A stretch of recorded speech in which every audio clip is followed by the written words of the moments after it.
जाए द बिटिया, चुप हो जा, चुप हो जा।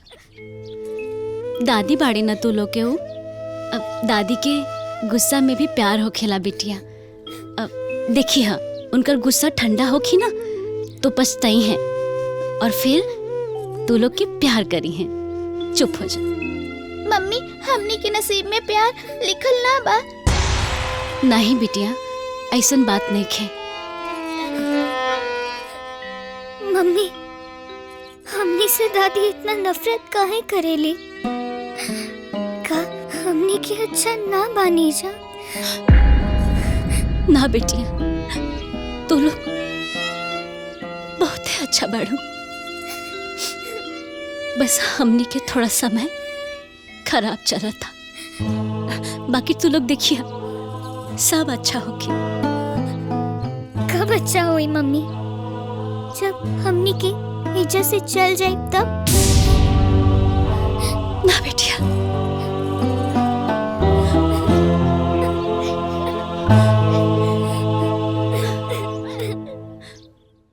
खूब मन लगा के पढ़ाई करी। हाँ ठीक है, ठीक बा।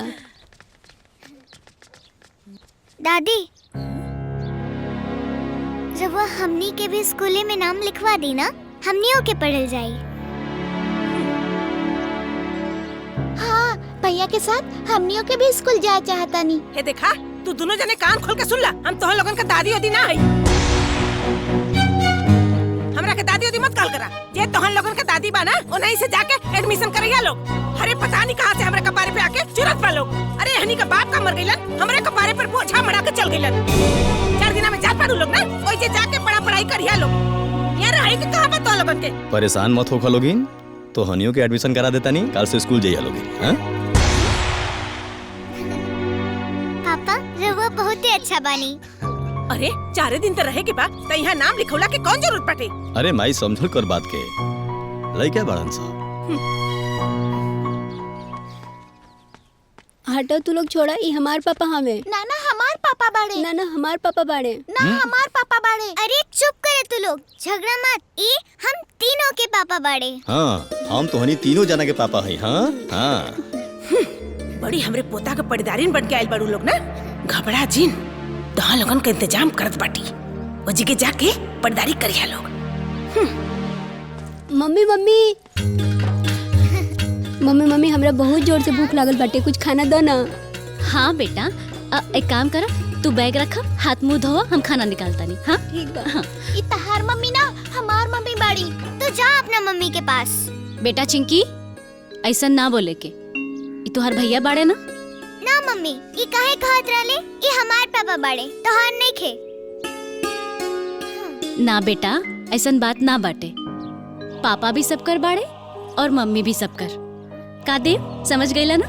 हाँ, अब चला, बैग उतारा और हाथ मुंह धोआ। चला चल।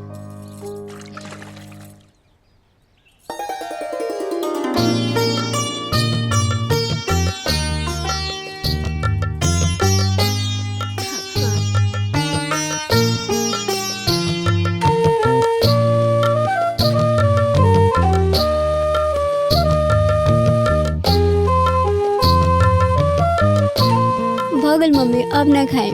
अरे थोड़ा सा और ना, खा। बस मम्मी, अब ना। अच्छा ठीक बा।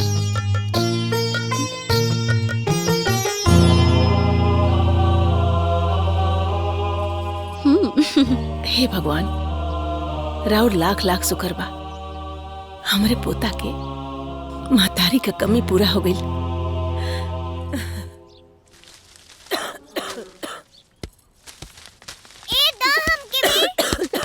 ए बच्चों, यहाँ आवा।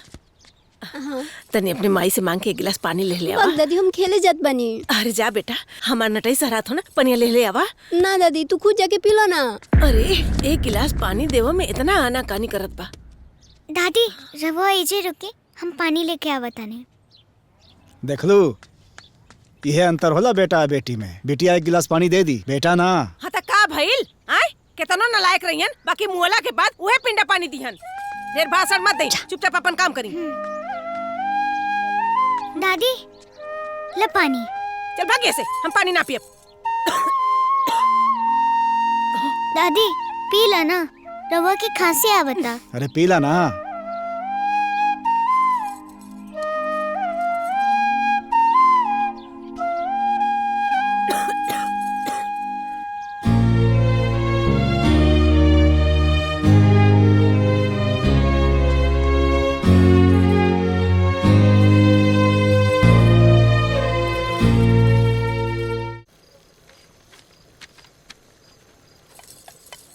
मम्मी हाँ ठीक बा। हाँ बेटा, हेने आओ। आवतनी।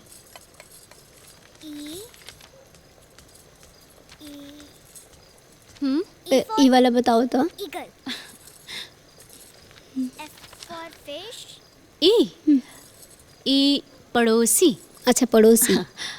ई मोहल्ला। मोहल्ला। ठीक बा। ठीक बा। और ई देखा। दुल्हन, हमके ये देख के बहुत खुशी होत बा कि तू हमार घर संभाल लेलू। दुल्हन, हमार परिवार संभाल पैबू कि ना पता ना। हमरे पोता के साथे तोहार कैसन व्यवहार होके। सौतेली रहबू, जनबे करेलू कि सौतेली महतारी और गाय के कसाई बराबर होखेला। बाकी ना दुल्हन, अब हमरे मन से सारा डर निकल गई। तू बहुत अच्छी बाड़ू दुल्हन।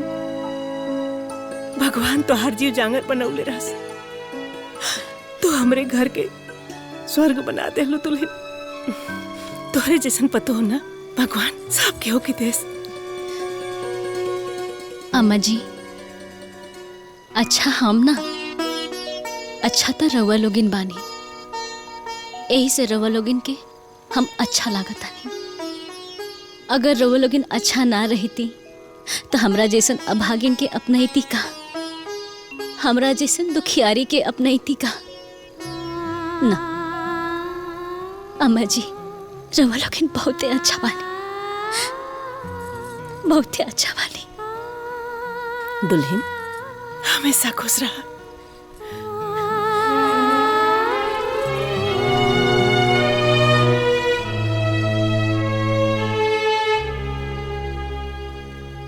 देव कहाँ बा हो? अम्मा जी उ खाना खा के सूतल बाड़े। अच्छा अच्छा।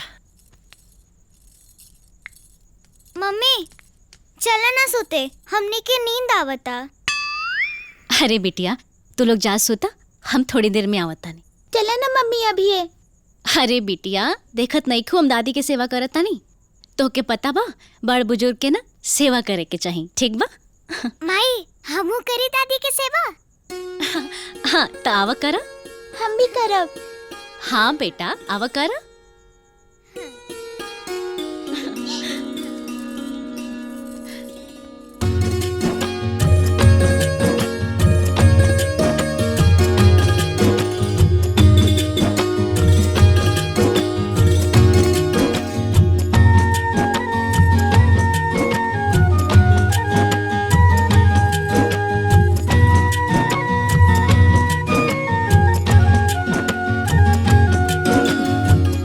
रहता तू ही लोगन सेवा करबू तबे हम स्वर्गे जाइब का।